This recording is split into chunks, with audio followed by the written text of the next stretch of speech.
the station covering all of the DMV. This is DC News Now.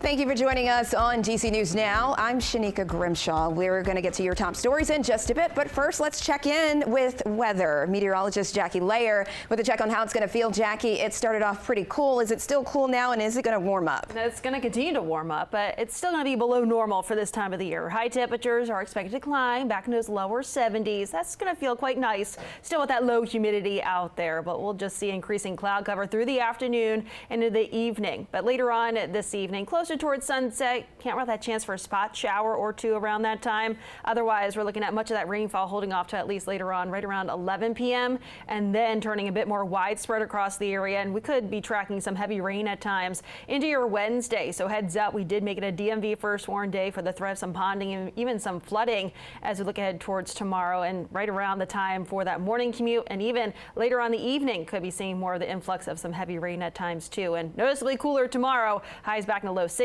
I'll go over more details on that coming up.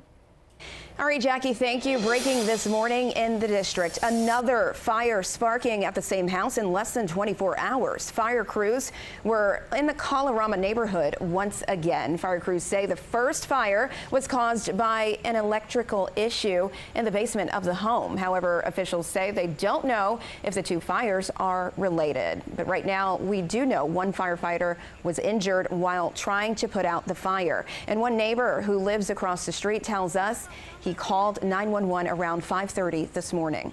Very sad. That was an amazing house. I live across the street from that house, and yeah, it's very sad because it's not something you can get back. They do an amazing job. It's just like I said, we don't understand why it restarted, and that's a concern because we think they come and they fix it and they contain the fire, but looks like sometimes it does not happen like this. So. Fire crews say the house is under renovation at the time and no one was living there, but it was purchased a month ago. And developing now in Maryland, a person is dead and another is in the hospital after a shooting in Prince George's County. It happened last night at a shopping center in Lanham. Police say one of the victims ran inside of a store for help. That's where they found one of the men inside suffering from gunshot wounds. He was taken to the hospital where he later died. And another man was shot. He drove himself to the hospital. The victim's father now speaking to us this morning. I love my son. Nobody should be able to take my son from me. If my son died in a car wreck, or my son died on a motorcycle or something, it'd be different. But knowing somebody shot my son multiple times, for what? For what? And at this time, no arrests have been made. All right, we're learning more about the potential new stadium for the Commanders and what it could look like. The team's president, Mark Clouse, saying he wants it to be the crown jewel of the city. Plans for the RFK redesign include housing, green space, and retail options. Clouse is planning on making the whole area walkable as well and wants a roof on the stadium so it could be used for blockbuster concerts and other big events. Moving into that, but in a contemporary, relevant way that feels like you are at the absolutely premier facility in all of sports, and that's the goal. With a view that looks up the mall and that is iconic, but yet fierce, and that's what we're building. With the current plan, over $1 billion of taxpayer money will go toward funding the stadium. And the D.C. Council has until July 15th to start the process of approving the stadium. And there's a new mural that's being created in the district just in time for the start of World Pride. It's a colorful display on 15th Street Northwest, and that is right near O and V Street. The project, called Rainbow Road, features the colors of the Pride flag and 8 separate canvases painted by LGBTQ artists. More than 100 volunteers are helping to visually separate the space between parked cars and the bike lane, making a safer commute. Now, the lead artist says she wants to bring joy, color, and creativity into the community. She also wanted to keep the project under wraps until it was almost done for the fear of the Trump administration, saying that they could squash the project. This is a really special time for the city, and we really, we want to celebrate. We don't want to shy away from showing our colors and celebrating who we are and being visible. Thalhammer says, as far as she knows, this is the longest LGBTQ mural that's ever been created. And we're hearing from the husband of the woman killed in Friday's storm when a tree fell into her car on GW Parkway. Our Max Marcilla has this heartbreaking story. This video shared with DC News Now shows how frightening a Friday drive on the George Washington Parkway was. With blinding rain falling, the wind knocking over trees, this driver not far away from a potential tragedy. It was loud, it was windy, it was like a ruckus. But tragedy did strike twice on Friday. 61-year-old Marla Holden died when a tree fell on her car. She was one of 2 people killed in the storm in Northern Virginia. She was a woman of accomplishments, and she had accomplished everything she wanted to in life, including our marriage. The only thing left was growing old together. So it took a big tree to stop that. Her husband, Wesley, remembering her as a fighter who could do anything she put her mind to. It's indescribable, the randomness of it. The work to clear up this damage Friday's storm left behind has lasted through the weekend and now into the week, causing a shutdown on a stretch of the GW Parkway between Bellevue Boulevard and Alexandria Avenue. That made Monday rush hour a rough one. I was in that backup 20 minutes. I moved maybe 50 yards. And so I turned around and parked my car in the park across the street. I live right over here. I can walk 5 minutes to where I live, but I can't drive here. With challenges for cars, buses, and even first responders to get through. Just created a whole lot of heavy volume. And the shutdown on this stretch of the parkway is expected to continue as it is still closed. Meantime, Wesley Holden says he will honor his wife with a ceremony in the coming weeks. And in Maryland, the severe weather expected Wednesday has forced University of Maryland to reschedule its graduation ceremony.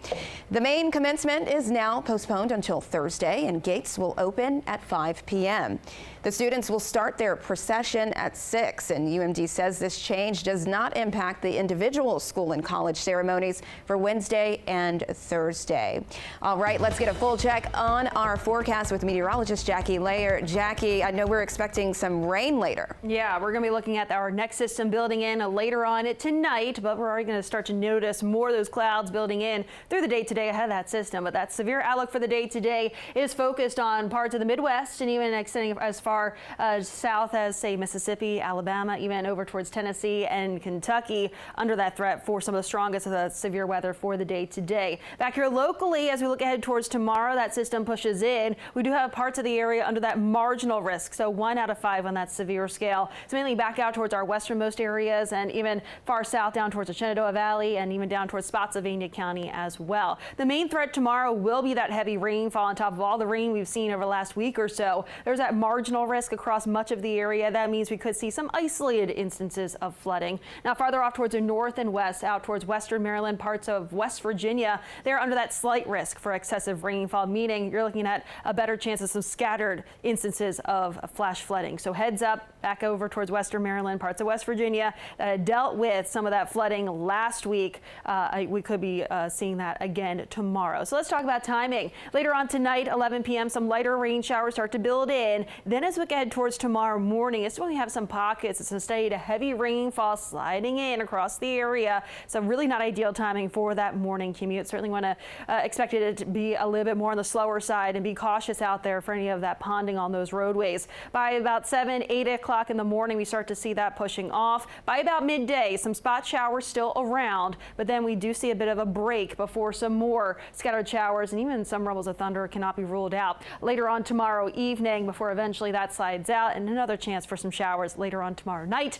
And then as we get towards Thursday, still some showers around as well. We're looking at some scattered showers, likely on the lighter side Thursday. Spot shower chance out there for Friday to round out the work week. Now today versus tomorrow in terms of temperatures, a bit of a difference. difference. Lower 70s out there for the day today. We're going to be seeing those lower 60s tomorrow. So yes, cooler, and we're going to be tracking that heavy rainfall sliding its way across the area for your Wednesday. How much rainfall are we talking about over the course of your Wednesday and even all the way through early Thursday morning? We're talking at least a half of an inch of rainfall closer towards D.C., but some pockets of at least an inch of rainfall, likely more than an inch of rainfall expected back over towards western Maryland, parts of West Virginia, and locally higher amounts are possible. Here's a view of the rest of that 7-day outlook. Right around 70 by Thursday, high temperatures Friday, upper 60s, and we should be right around 70 Saturday. Memorial Day weekend looking quite nice. We'll be trending slightly warmer just in time for Monday with highs middle 70s.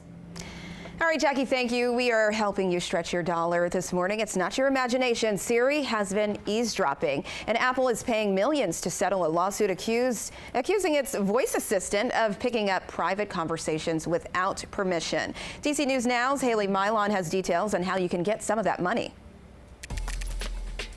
If you've used Siri on an iPhone, MacBook, or even an Apple Watch and it randomly activated during a private conversation, you could get a piece of a new $95 million settlement. Here's what to know.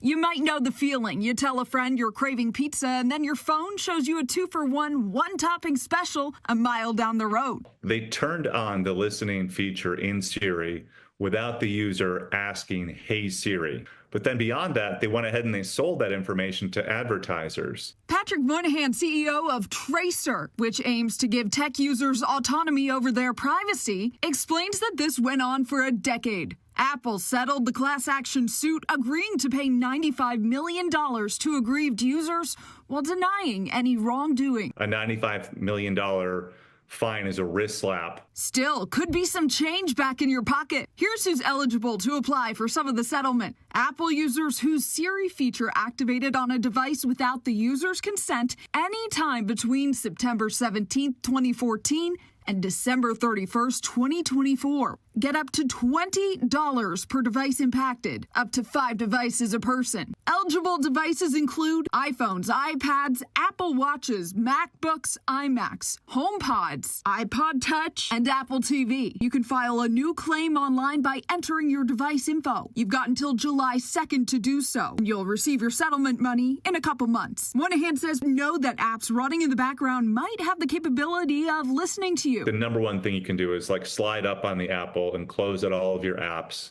so they're not running. You can also go into the settings and turn off listening. But if the app is off, it should not be listening to you. I posted the official link to File plus how you can contact the settlement administrator if you're not sure if you qualify. You can just head to dcnewsnow.com, keyword search stretch your dollar. I'm Haley Milon. Back to you. All right, Haley, thank you. And with Memorial Day weekend approaching, Americans are hitting the roads and skies for the unofficial start to summer. AAA predicts more than 45 million people will travel this weekend despite economic concerns. The agency says the majority of travelers will drive to their destination, and you'll avoid the worst traffic if you can leave by Thursday before noon. And if you're flying, airports are set to be the busiest on Friday. AAA also projects 2 million people will travel by train, bus, or cruise ship this weekend. That's about 8.5% increase over last year. We're seeing is that perhaps people might be staying a little bit closer to home this year. Maybe they'll take a road trip to the beach or to their local lake or to the mountains. Weather conditions across the country could affect your travel plans. And if you're looking for a way to celebrate Memorial Day in the DMV and to honor those who served, there are tons of options for you. In Maryland, Bowie is hosting their Memorial Day Parade Saturday with dozens of performers and floats. Also in Virginia, Arlington National Cemetery is hosting their Flowers of Remembrance Day Sunday. Visitors will be able to place a flower on the tomb of the unknown soldier. Flowers will be provided. And in the district, the National Memorial Day Parade, that will take place Monday along the National Mall. For more information on these events, you can visit our website at dcnewsnow.com.